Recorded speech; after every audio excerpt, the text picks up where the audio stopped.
En fait, je n'étais pas un enfant sage. J'étais même un enfant turbulent. Je faisais beaucoup de choses stupides. Et les gens disaient de moi que j'étais fou, que je ne changerais jamais. Je prenais un stylo, coupais les deux extrémités, prenais du riz dans ma main, et du balcon de l'église, je regardais les gens qui dormaient dans l'église, et du balcon, je leur envoyais du riz sur la tête. Pouf! J'écrivais également leur nom sur une liste et la donnais au pasteur en lui disant « Voici la liste des 11 personnes qui dormaient pendant le sermon. » Et les gens qui s'endormaient sursautaient, regardaient vers le balcon, se demandaient si Goya les avait vus. J'ai fait encore tellement d'autres choses stupides. Je pourrais vous raconter plein d'autres histoires, mais j'ai peur parce qu'il y a des enfants qui m'écoutent et ça pourrait leur donner des idées. Et les parents allaient voir ma mère en leur disant « Madame Goya, Pavel a fait ceci, Pavel a fait cela, il a mis de la gelée dans mes chaussures. » Énormément de plaintes à mon sujet. Et ma mère se plaignait auprès de mon père en disant « Chérie, il est fou !» Et mon père m'appelait et il ne suivait pas la procédure classique comme les autres familles en infligeant une correction par les fessées. Il m'a fessé sur ses genoux en me disant « Tu as encore fait des bêtises, hein ?» Je disais « Oui, oui, j'en ai encore fait. » Il me répondait « Ah, moi aussi, j'en ai fait !» Ensuite, il me disait ce que lui avait fait. Et je remarquais que c'était pire que moi. Après qu'il m'ait dit ce qu'il avait fait, il me disait « Mon père priait tout le temps pour moi. Et Dieu m'a transformé. Et moi aussi, je prie tout le temps pour toi. Parce que je t'aime et que Dieu te changera. Et maintenant, laisse-moi te raconter ce que Dieu a fait pour moi. » Et il me racontait des histoires de sa relation avec Dieu, d'expériences, d'histoires. Et j'étais comme ébahi, la bouche ouverte. Waouh! Et il me disait, tu auras toi aussi tes histoires, parce que je prie pour toi. Je ne regarde pas ce que tu fais aujourd'hui, et ce qui est mal, mais à ce que tu vas devenir, et je rends gloire à Dieu. Je me sentais tellement bien. Encore et encore, quand je regarde à ces images, et le temps passe tellement vite. Il me disait, le temps mon fils passe. Je regarde, j'étais jeune, stupide, maintenant je suis adulte, et demain je ne serai plus. Mieux vaut pour toi de te concentrer sur la prière, parce que tes enfants feront également des bêtises, et tu voudras prier pour eux comme moi je l'ai fait. Concentre-toi sur la prière, concentre-toi sur Dieu, sur le royaume, sur le service. Tu vois ce que j'ai fait? Fais mieux que moi, et tu feras plus que moi. Et le temps est passé, et il avait raison. Maintenant je suis vieux, j'ai des cheveux blancs, c'est principalement à cause de ma femme et de mes enfants, mais... Ma femme est en train d'écouter, ce soir quand je vais rentrer, je ne mangerai pas la soupe de ce soir. Et je regardais mes images depuis l'âge de 3 ans, et lorsque j'avais 20 ans, 40 ans, et je ne peux plus les regarder maintenant, parce que quelque chose m'est arrivé. Si vous regardez de vieilles photos des années 1800, vous savez, celles où on tenait une lampe qui faisait un gros flash, et les gens regardaient sérieusement l'objectif parce qu'ils n'avaient pas le droit de sourire. C'était un crime à l'époque de sourire. Où ces gens sont maintenant? Sous terre, n'est-ce pas? C'est vrai, le temps passe vite, mes amis. Pour ceux qui sont plus âgés, hier vous étiez sans des enfants et regardez maintenant, vous êtes grands-parents. Le temps passe vite. Ai-je raison ou tort? Noël l'an dernier vient de passer et dans très peu de temps, ce sera encore Noël. Le temps passe vite. Le temps passe très vite. Le temps passe vraiment très très vite. Si vous regardez autour de vous, si vous ouvrez juste vos yeux, Jésus revient bien plus tôt que vous ne le pensez. Ça ne sera pas long. Je ne dis pas comme nos grands-parents le disaient, mais Jésus va revenir si vite que ce sera une surprise, un choc pour tout le monde. Enfin, il revient. Le temps passe tellement vite. Et la question donc est, que faites-vous pour son retour? Le monde continue, les gens naissent, d'autres nous quittent et d'autres meurent, une nouvelle génération arrive et une autre et encore une autre. Et tout ce que l'on laisse derrière après leur mort, c'est une pierre sur laquelle sont gravées des dates, 1905, 1980. Je vous ai dit, j'étais fou. À propos, soyez indulgents avec moi par rapport à ce que je vais vous dire. Je vais essayer d'être rapide. Lecture trouvée sur Internet qui provient d'épitaphes trouvées sur des tombes. Il était jeune, juste, mais les moteurs ont soulevé ses cheveux. Électrocuté. Si J, le corps de notre tante Anna décédée, cause du décès par une banane. Ce n'est pas le fruit qui a porté le coup, mais la peau de la banane qui l'a abattu. Ici est allongé Jonathan Blake, il a appuyé sur l'accélérateur au lieu du frein. Ici est allongé Butch, nous l'avons enterré nu, il était rapide à la détente mais lent sur le tirage.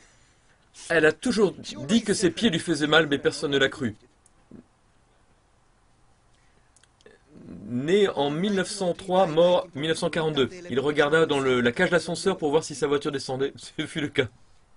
Ici est allongé le corps d'Emily White. Elle a mis son clignotant à gauche et a tourné à droite. Jedediah Goodwin, actionnaire, né en 1828, de l'avant, parti 1876. Un étranger foulant ce terrain avec gravité, le dentiste Brown a rempli sa dernière cavité.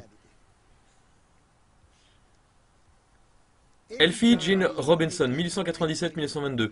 Veuillez, jeune épanoui de passage, et sur ces lignes, jetez un œil. Comme vous l'êtes maintenant, je l'étais autrefois, comme je le suis maintenant, vous le deviendrez aussi.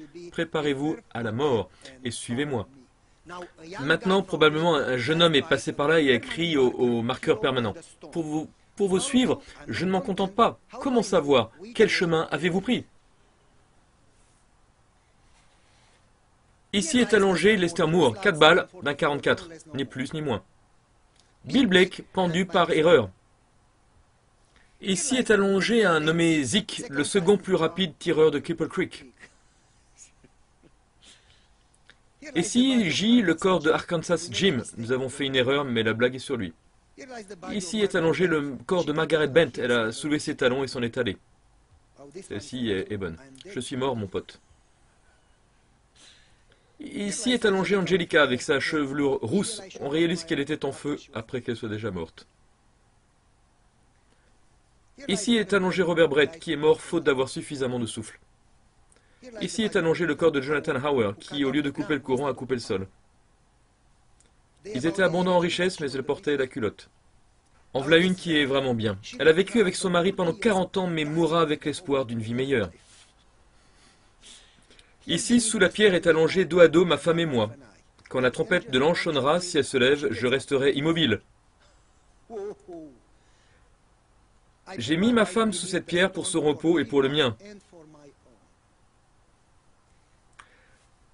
Et voyez, comme je vous l'ai dit, j'étais un peu fou. Une dernière, écoutez. Une fois, je n'étais pas, je fus, et maintenant, je ne suis plus à nouveau. Ça paraît amusant au premier abord, mais toutes ces personnes ne sont plus là. Une fois, je n'étais pas, je fus, et je ne suis plus à nouveau. Qu'est-ce qui va vous arriver? Indépendant de si Jésus revient ou pas, ou si vous mourrez. Qu'est-ce qui va vous arriver? Sur quoi vous concentrez-vous? Quel est votre but? Quel est l'objectif de votre vie? Lorsque mon père était sur le point de mourir, ma mère pleurait pour lui, priait pour lui, et mon père lui dit, « Arrête de prier! Nous ne sommes pas ici pour cette vie, nous sommes en transit. Nous sommes ici pour le paradis. » Et donc il lui a dit, « Je sais pourquoi j'ai vécu. Je sais que mon Rédempteur est vivant. » Et en fait, il lui dit de mettre sur sa pierre tombale et elle l'a fait. Je connais mon Rédempteur et je sais que je le verrai, même si ma peau est détruite, je le verrai avec mes yeux. Hier, vous étiez jeune, aujourd'hui, vous êtes vieux et demain, vous n'êtes plus. Vous souvenez-vous d'eux? Mes amis, donc, indépendamment du fait que vous ayez une pierre tombale en marbre ou une pierre de mauvaise qualité, vous êtes toujours dessous. Quand vous mourrez, et vous savez, peu importe que la pierre coûte cher, peu importe à quoi elle ressemble, peu importe les chiffres ou ce que vous écrirez sur la pierre, vous savez ce qui compte sur cette pierre, une chose unique compte, une seule, et regardez attentivement. C'est ce petit tiret entre les dates. C'est ce qui compte. Ce petit tiret, c'est ce qui compte, c'est votre portfolio, c'est ce que vous avez investi. C'est ce que vous avez fait de votre vie. Ce petit tiret, mes amis, décide de votre destinée pour toujours. Décide si vous montez ou descendez. Ce petit tiret entre les deux nombres décide si vous passez l'éternité avec Dieu ou si vous allez périr à jamais. Ce petit tiret, simple, insignifiant et si rapide. Et c'est fou, mes amis, comment ce petit tiret affecte notre éternité. Nous nous concentrons tellement sur ce tiret si petit et si insignifiant. Juste ce tiret minuscule, rapide, petit, court et c'est petit. Et c'est fou, mes amis, pour je ne sais quelle raison, ce petit tiret affecte notre éternité. Il s'en va si vite. Et Paul déclare, « J'estime que les souffrances du temps présent ne sauraient être comparées à la gloire à venir qui sera révélée pour nous. » Romains 8, 18. J'ai regardé combien de choses, mes amis? Toutes. Qu'est-ce que ça veut dire? J'ai regardé en grec et la traduction de toutes veut dire toutes. Et oui. J'ai compté toutes. Ce qui signifie travail, école, maison, votre voiture. Au fait, quand on parle de tout ce qui n'est pas important, vous pouvez abandonner votre voiture et votre maison et me les donner, je les prendrai d'ailleurs. Et même, je considère toute chose comme une perte à cause de l'excellence de la connaissance de Jésus-Christ, mon Seigneur, pour lequel je renonçais à tout, pour parvenir, écoutez bien, à la résurrection d'entre les morts. Écoutez, écoutez attentivement, mes amis. Écoutez.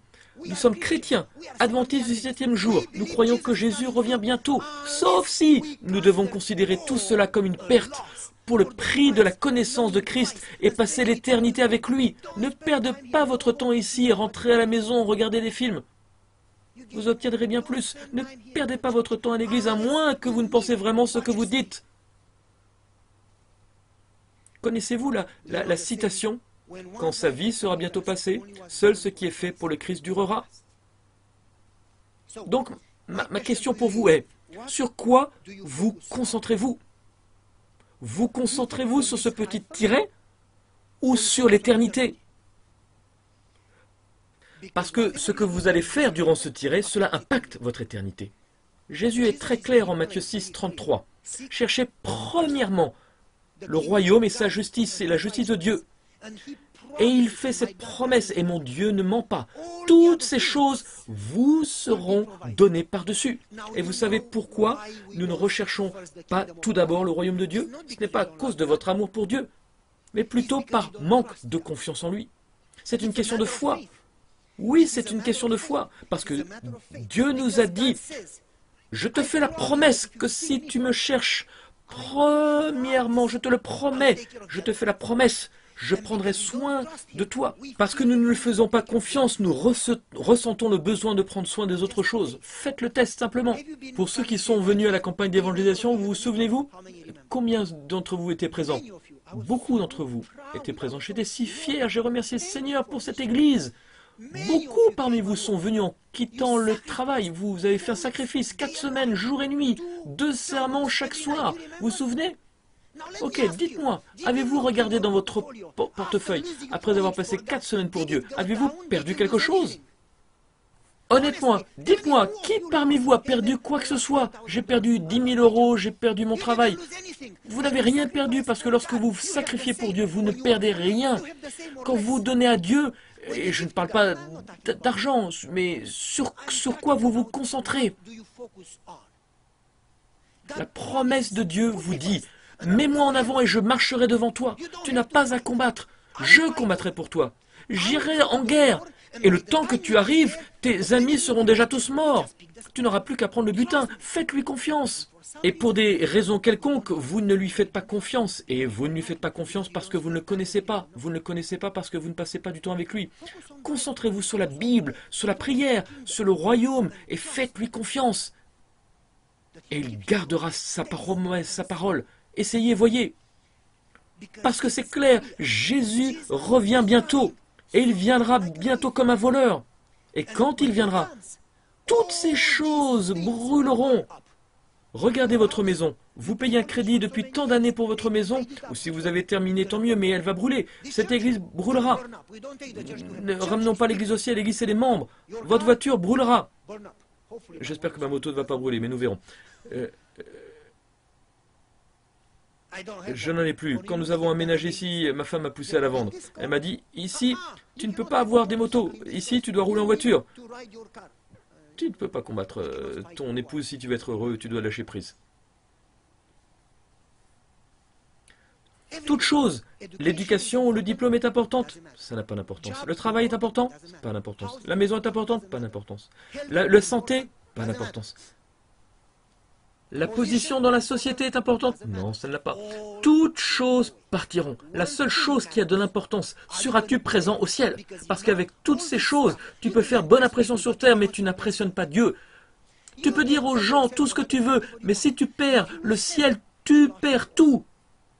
Et Jésus nous dit, si tu es prêt à tout quitter pour le ciel, tu auras tout. Mais si tu souhaites tout ici, tu perds non seulement le ciel, mais également tout sur terre. Peu importe, celui qui essaie de sauver sa vie ici-bas la perdra, mais celui qui abandonne sa vie ici la gagnera au ciel. Dieu n'a aucune intention de gâcher ton bonheur. Dieu ne courra pas après toi pour avoir la maison ou ta maison, ton travail. Son seul désir, c'est que tu sois heureux. Mais vous devez vous concentrer sur le ciel. Écoutez, personne ne devrait se sentir coupable d'être riche ou d'avoir un bon travail, ou une grande maison, une belle voiture. Il n'y a rien de mal à avoir tout cela. Abraham et Job étaient eux-mêmes riches. Écoutez, si vous vous sentez mal d'avoir une grosse maison, donnez-la moi. Je me sentirai bien à votre place. Personne ne devrait se sentir mal d'avoir une bonne situation financière. Mais si vous vous concentrez dessus, c'est là le problème. Pas seulement les gens riches, mais les gens pauvres se concentrent sur ces choses également. Les pauvres sont stressés sur toutes ces choses également. Sur quoi êtes-vous stressé? Quelles sont ces choses qui vous stressent? Sur lesquelles êtes-vous obsédé? Sur lesquelles perdez-vous le sommeil? Vous devriez perdre le sommeil à propos des façons dont vous pouvez servir Dieu, d'actions créatives pour sauver les gens, à propos de la manière de passer de plus de temps avec Dieu. Pendant que vous avez un boulot, seuls les fainéants ne travaillent pas. Dieu nous demande dans le même commandement, il nous demande de nous reposer et de travailler 6 jours. Nous devrions avoir un travail. C'est bon d'avoir une maison. Mais mes amis, n'en faisons pas une priorité et ne nous stressons pas à ce sujet. Nous devrions uniquement être stressés par notre relation avec Dieu, sur le service, la recherche du royaume de Dieu. Mettons notre cerveau en action. Voici ce que je recherche, ce que je désire, ce pourquoi je vis, ce pourquoi je travaille, c'est ce sur quoi je stresse. Voici mon sacrifice, le ciel, c'est tout ce que je veux obtenir. Si j'ai une maison, tant mieux. Si j'en ai pas, tant pis. Si je suis en bonne santé ou malade, peu importe, tant que j'obtiens le ciel. Le ciel. Si nous perdons le ciel, Jésus revient bientôt, mes amis. On regarde en arrière et le temps est passé si vite. Et puis on se demande, est-ce que ça en valait la peine d'en faire notre priorité? Toutes ces choses brûleront, mes amis. N'oublions pas, nous devons vivre ce que nous disons. À moins de vivre ce que nous croyons, sinon nous sommes des hypocrites. Nous sommes faux. Faites une liste et soyez honnête avec vous-même. Vous pouvez chanter « Oh, combien j'aime Jésus !» Tout le monde peut chanter la chanson. Les pharisiens peuvent superbement bien chanter la chanson également. Faites une liste et mettez tout dessus. Ensuite, soyez honnête et notez le pourcentage de votre temps. Combien d'énergie vous dépensez avec ces choses? Combien d'argent vous investissez dans chacune de ces choses? Je n'ai pas mis le ciel ou la vie spirituelle, ou bien le temps que vous passez avec Dieu dans cette liste. J'ai juste fait le choix de laisser une ligne blanche à la fin. Et je vous laisse le temps, dès que vous rentrez chez vous, pour l'ajouter. Faites-le. Rentrez chez vous et notez ce que vous voulez. Le paradis, intimité avec le Christ, prière, étude de la Bible et notez le pourcentage de temps que vous dépensez dessus et cet exercice vous démontrera quelles sont vos priorités. Je ne suis pas en train de vous dire d'abandonner votre travail et de devenir pasteur. Ce que je vous explique, c'est que peu importe qui vous êtes, que vous soyez à l'école, que vous soyez au travail, à la maison, dans les magasins, peu importe où vous êtes et ce que vous faites, votre priorité doit être le ciel. Faites ce que vous faites comme si vous le faisiez pour Dieu. Votre travail, vous le faites pour Dieu. Quand vos collègues vous voient travailler, ils doivent voir le caractère de Dieu en vous, parce que c'est ça l'évangélisation individuelle. Meilleur que l'évangélisation avec l'Église. Si vous êtes à l'école, travaillez comme si c'était pour Dieu, afin que les gens voient Christ en vous. Si vous allez faire les magasins, comportez-vous comme des chrétiens. Si vous êtes au feu rouge et que quelqu'un est devant vous, n'agissez pas comme moi.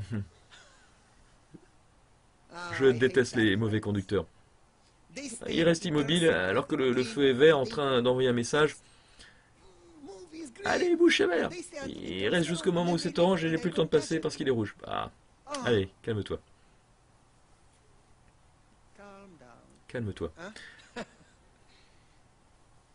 Agissez comme si tout ce que vous le faites pour Jésus-Christ, comme si le ciel était l'objectif le plus important dans votre esprit, votre raison de vivre. Peu importe ce que vous faites, faites-le d'une manière pour montrer que votre objectif, votre bataille, est pour votre place au ciel. Je ne vous demande pas de quitter votre travail, mais de tout faire pour que vos collègues voient le ciel sur votre lieu de travail. Ne me méprenez pas à dire et penser que le pasteur nous demande de tout abandonner, de rester sur nos genoux et prier 24 heures sur 24. Ce n'est pas ce que je vous dis. Je vous dis de montrer le ciel, peu importe où vous êtes et ce que vous faites. Investissez dans le ciel, concentrez-vous sur le ciel, stressez pour le ciel, rêvez sur le ciel, soyez obsédés par le ciel. Si vous avez une obsession, que cette obsession soit pour le ciel. Vivez pour cela et sacrifiez-vous pour le ciel. Parce que, quel que soit votre trésor, c'est là où sera votre cœur.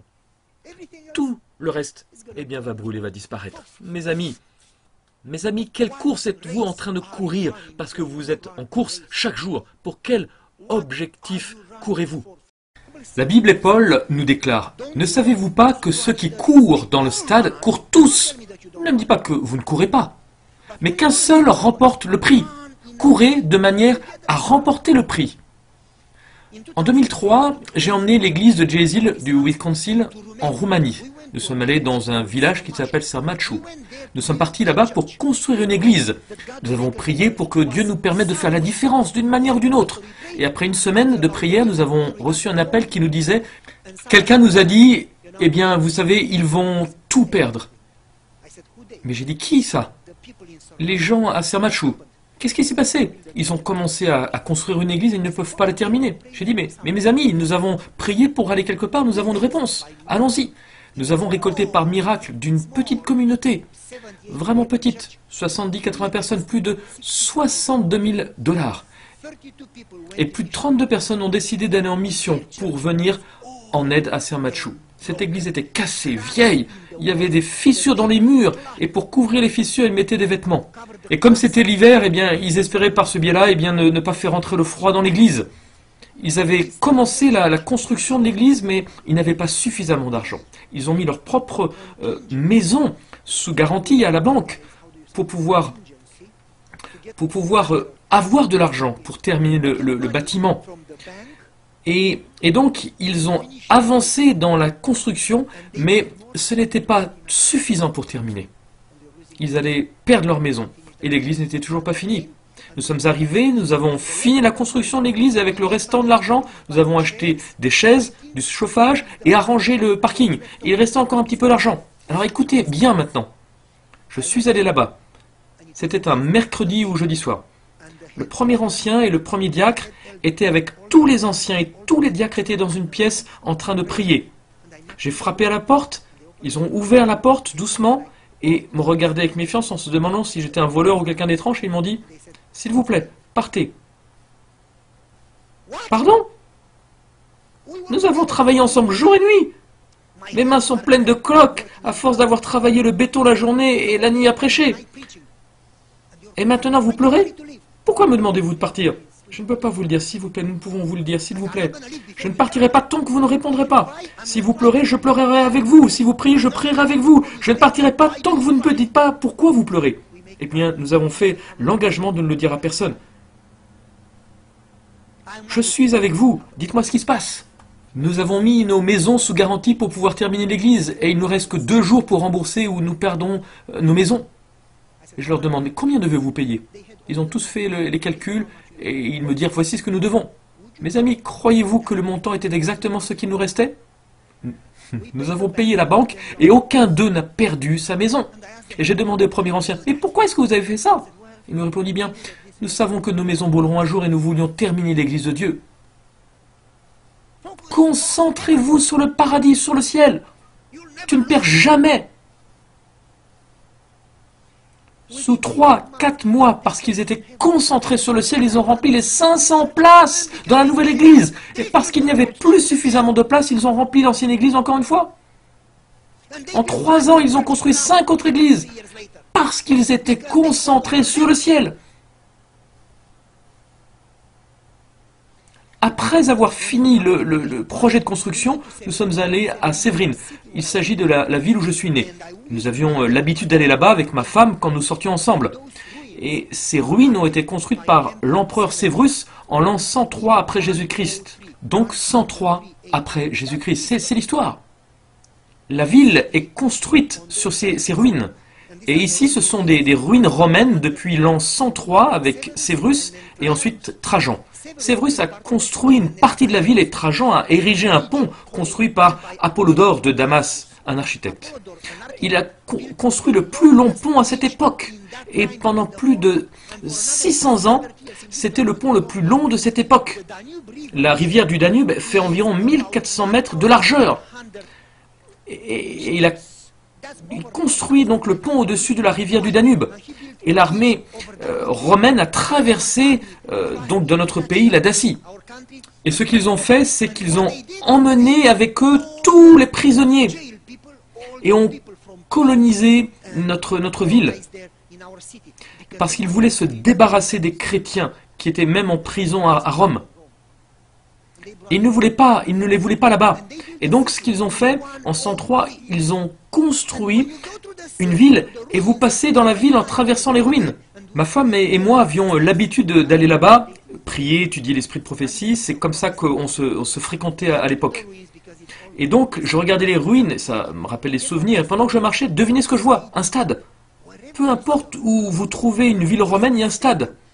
Je suis parti en Israël, devinez ce que je vois près de la mer Méditerranée, un stade. Et si vous faites un bond dans le temps et que vous fermez vos yeux, vous essayez d'imaginer que dans ce stade aussi, il y avait des empereurs, des sénateurs, des personnes riches et des pauvres.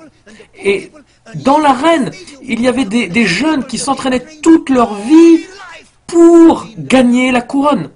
Ils ont concentré toutes leurs énergies, leur vie en s'entraînant très dur, jour et nuit, 10 heures par jour pour remporter la couronne. Et qu'est-ce qu'ils gagnaient ? Des feuilles. Une couronne périssable. 3 jours plus tard, c'était fané. Oui, c'est vrai, à notre époque, nous gagnions comme sponsor Nike et une médaille en or. Combien parmi vous se souviennent de Nadia Comaneci ? Qui peut me dire l'année ?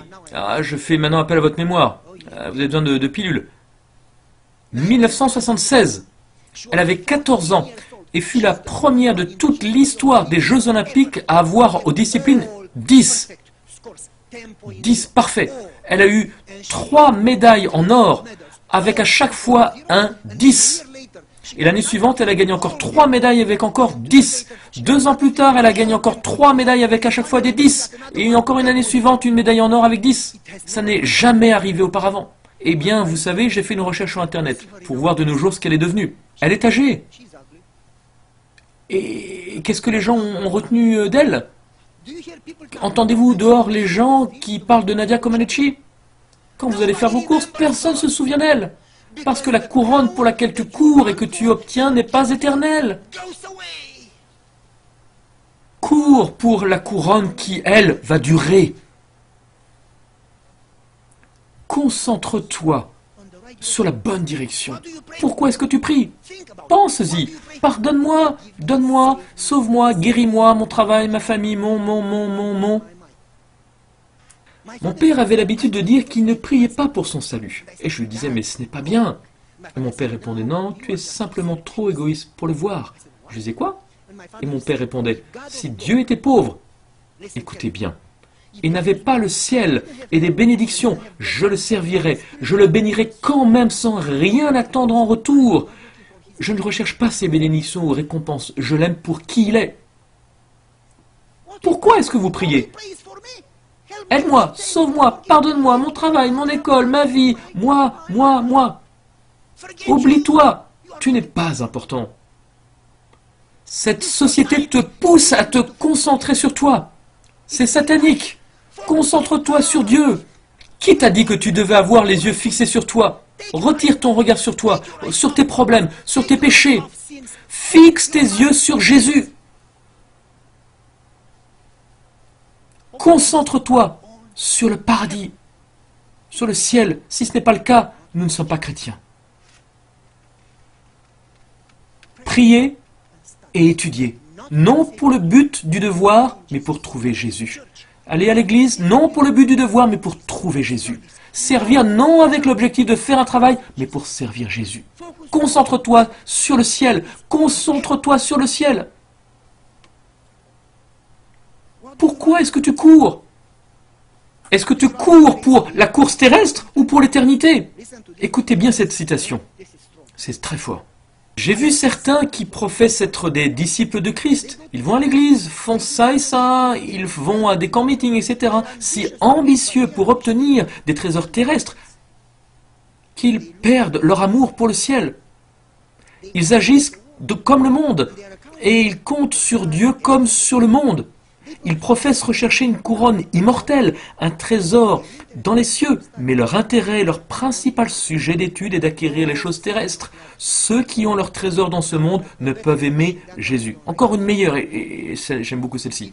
Si vous voulez avoir les riches trésors du ciel, vous devez entretenir une communion secrète avec Dieu. Si vous ne le faites pas, votre âme sera aussi dépourvue du Saint-Esprit. Lorsque vous courez d'une chose à une autre, quand vous avez tellement de choses à faire que vous ne pouvez pas prendre le temps de parler à Dieu, comment pouvez-vous vous attendre à recevoir de la puissance dans votre travail? Waouh! C'est pas puissant? Israël, écoutez, était censé se concentrer sur la terre promise. Ils étaient fixés sur le désert et ils sont morts dans le désert. Concentre-toi sur le ciel, ne perds pas ton objectif. Vous êtes chrétien, concentre-toi sur le ciel. Paul nous dit que toutes ces choses ne sont que des ordures. Je m'en fiche complètement. Même si je vis ou que je meurs, que j'ai un travail ou non, je m'en fiche. Tout ce qui me compte pour moi, c'est de voir Jésus-Christ. Quand je pense à la gloire de Dieu, à l'éternité, je me manque complètement de toutes les autres choses. Quelque chose que nous, chrétiens, nous devons savoir. C'est un mot que nous devons connaître. Et ce mot, c'est un mot que nous ne connaissons pas. Ce mot est « assez ». Les chrétiens ne connaissent pas ce mot c'est assez. J'ai appris à être content, à me satisfaire. J'ai pas besoin d'une autre maison, j'ai pas besoin d'une autre voiture, de plus de chaussures, de plus de ceci ou cela.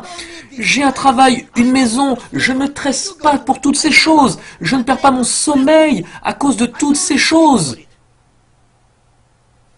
Tout ce dont j'ai besoin, c'est le ciel, seulement le ciel. Je règle mon cerveau sur le ciel, mon objectif est le ciel. Je gère toutes les autres choses parce que je le dois. Mon but et mes yeux sont fixés sur le ciel et personne ne peut me le retirer. Concentre-toi sur le ciel, concentre-toi sur le ciel. Je me rappelle mon père qui me disait quand je lui disais « Je veux une moto, je veux ceci, cela, je veux une maison au bord du lac ».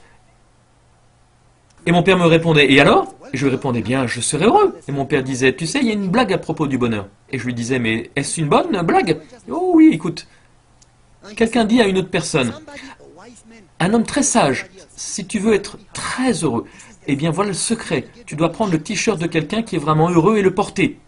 Et quand tu le porteras, tu seras heureux. » Et l'autre répond « Ok. » Il est allé de lieu en lieu, de ville en ville, de région en région, pays en pays pour trouver quelqu'un heureux et acheter son t-shirt. Et à chaque fois, il demandait aux gens, mais personne n'était heureux. Qu'ils soient pauvres ou riches, ils étaient tous stressés. Enfin, il trouve un homme dans un champ, chantant et sifflant. Et il lui demanda, es-tu heureux? Oui. Es-tu stressé? Non. As-tu des problèmes? Non. Es-tu en paix? Oui. Es-tu vraiment heureux? Oui. Oui, est-ce que je peux avoir ton t-shirt? Je paierai tout ce que tu veux. L'homme répondit, mais je ne possède pas de t-shirt, je suis désolé. Est-ce que vous comprenez? À mon âge, eh bien, je ne comprenais pas. J'étais jeune et stupide. Et je disais à mon père que je ne comprenais pas. Il me répondait, ça ne dépend pas de ce que tu as ou de ce que tu n'as pas, ça dépend de ce sur quoi tu fixes ton regard. Sur quoi fixez-vous votre regard? Si vous gardez vos yeux sur Jésus, eh bien, vous pouvez dire, je suis satisfait quand je suis dans l'abondance, comme dans la disette. Je suis heureux parce que les valeurs qui ont de l'importance à mes yeux, c'est ma relation avec Jésus-Christ. Donc je m'en fiche. Vous ne pouvez pas me rendre malheureux si vous me prenez tout. Un jour, la police a dit à mon père, nous vous prendrons tout ce que vous possédez si vous n'arrêtez pas de construire des églises. Et mon père a répondu, mais j'ai déjà tout donné à l'église, il n'y a plus rien à prendre. Je me moque de ce que vous pouvez prendre parce que je n'ai plus rien. Ils ont commencé à construire une église à Séverine, la ville où je suis né, et mon père demanda, combien avez-vous besoin pour finir l'église? De 25 000. Et mon père demanda à ma mère, chérie, combien nous reste-t-il à la maison? 25 000. Ok, chérie, donne tout. Chérie, mais on devrait garder un petit peu. Non, chérie, demain, Dieu nous bénira encore. Allez, donne tout, donne tout. Tout ce qui m'importe est de servir Dieu. Tout le reste n'est pas important. Mes amis, ce n'est pas à propos de l'argent. Je ne prêche pas, je m'en fiche. Par la grâce de Dieu, nous sommes bien. Je parle de relation. Je parle de priorité. Et c'est là, frères et sœurs, le sujet. C'est là que je veux mettre l'emphase. La Bible est très claire. Ne t'inquiète pas de la vie, de ce que tu vas manger, boire. Vous êtes plus important que les oiseaux du ciel, que l'herbe des champs. Vous êtes plus important. Le problème, c'est la foi. Qu'est-ce que Dieu a dit? Cherchez premièrement le royaume de Dieu et les autres choses vous seront données. Donc c'est une question de foi.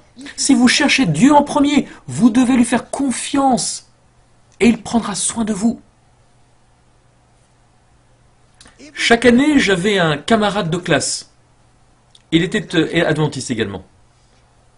Nous étions tous les deux à l'armée. Il a décidé de travailler le sabbat, mais pas moi. Ils ne l'ont pas mis en prison. Ils m'ont effectivement menacé que j'irais en prison pendant 14 ans, mais ils ne l'ont jamais fait.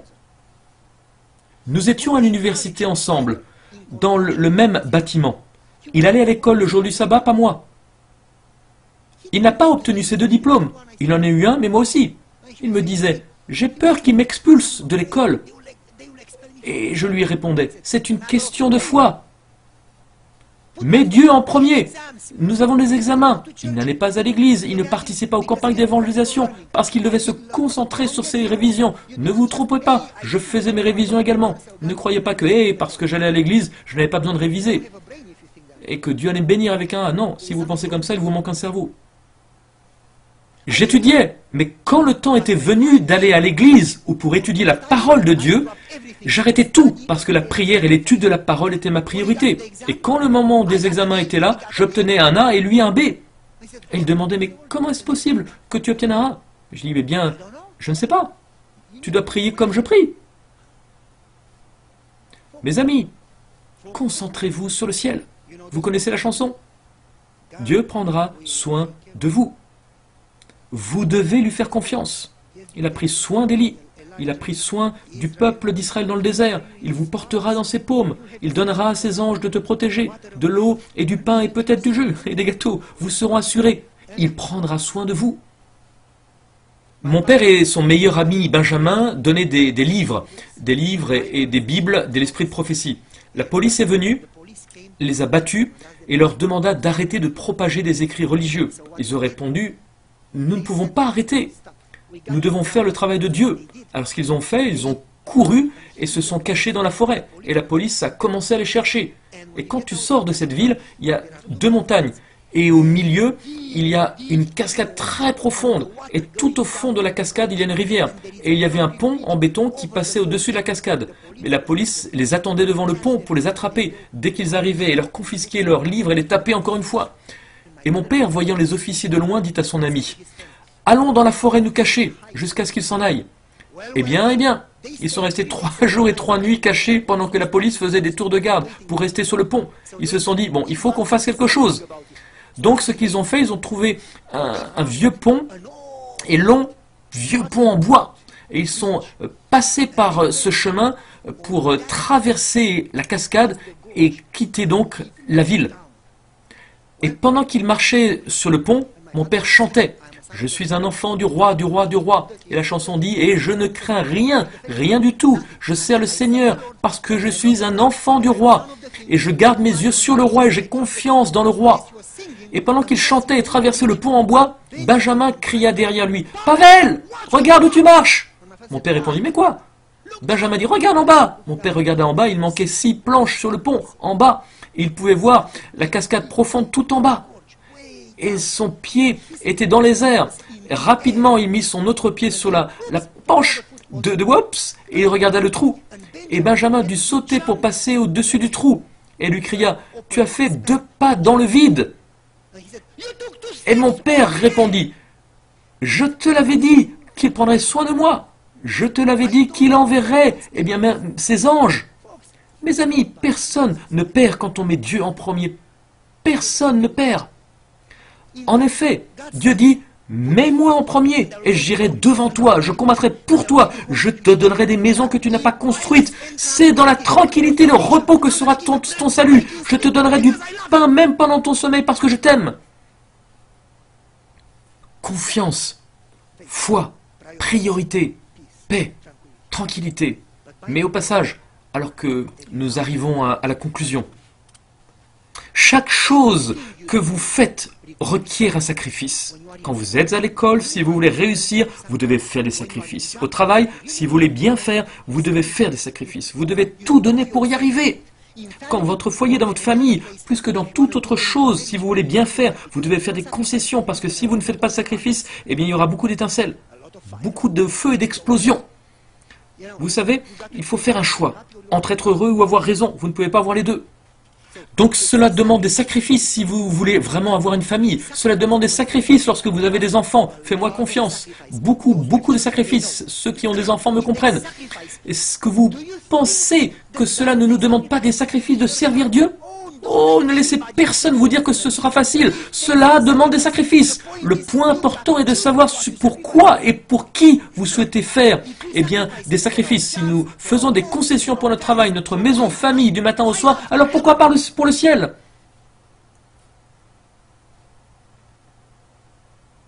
Pourquoi faites-vous des sacrifices? Est-ce que cela en vaut la peine? Je compte toute chose comme une perte en comparaison avec le ciel. Je les considère comme une perte. Toute chose. Au fait, Jésus nous a dit, si quelqu'un vient à moi et n'abandonne pas toutes les autres choses, il ne peut être mon disciple. En effet, Paul a tellement sacrifié. Nous pouvons croire que de venir sous la pluie du parking à l'église est un sacrifice. Arrêtez un peu, ce n'est pas un sacrifice. Oh, si quelqu'un a pris ma place, c'est une affliction. Ce n'est pas une affliction si quelqu'un a pris ta place sur le parking de l'église. Sois au sérieux.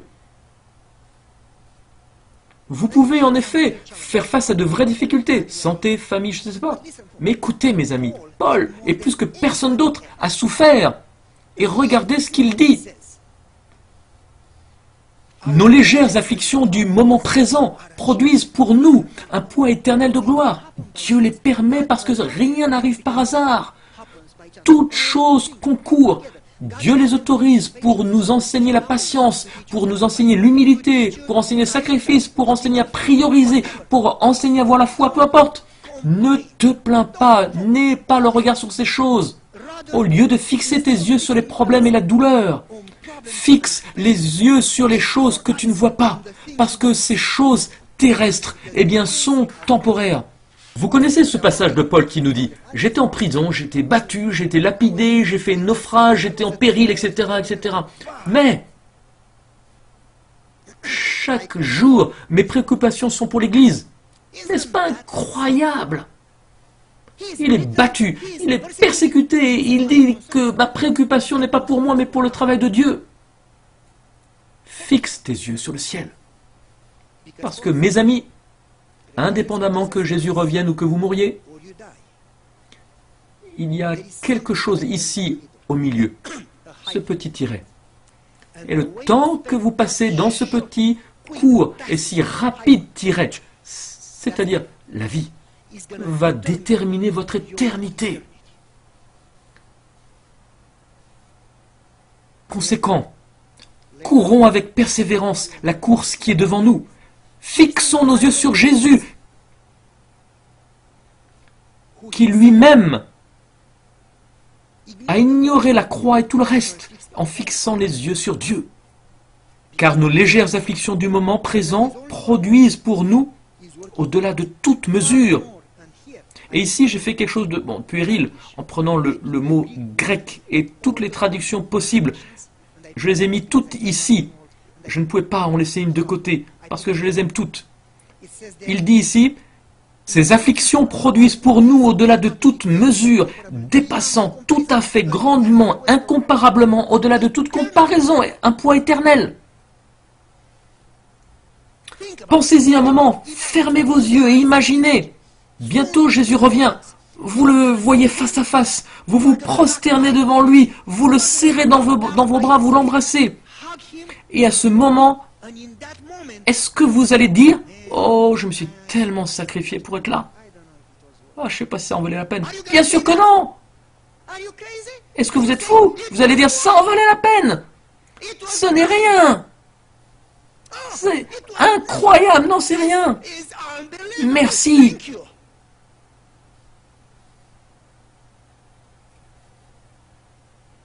Fixez vos yeux sur le second retour.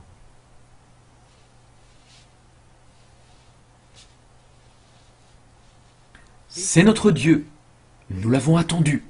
Il nous a sauvés. Nous l'attendions. Nous serons heureux et nous réjouirons de son salut.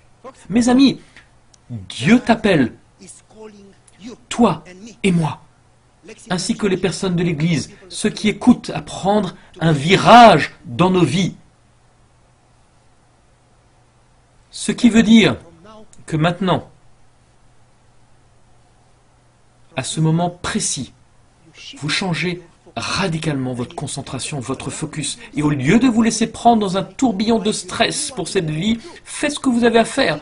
Fixez vos yeux sur une relation avec Dieu, une relation avec les autres, le service et le second retour de Jésus. Et si vous le faites avec foi, Dieu prendra soin de vous.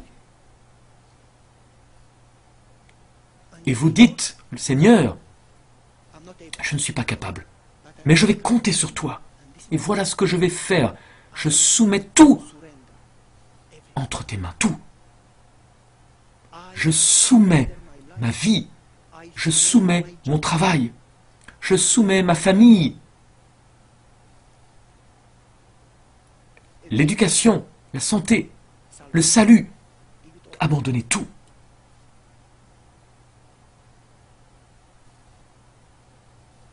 Parce que si vous gardez un aspect, vous allez tout perdre.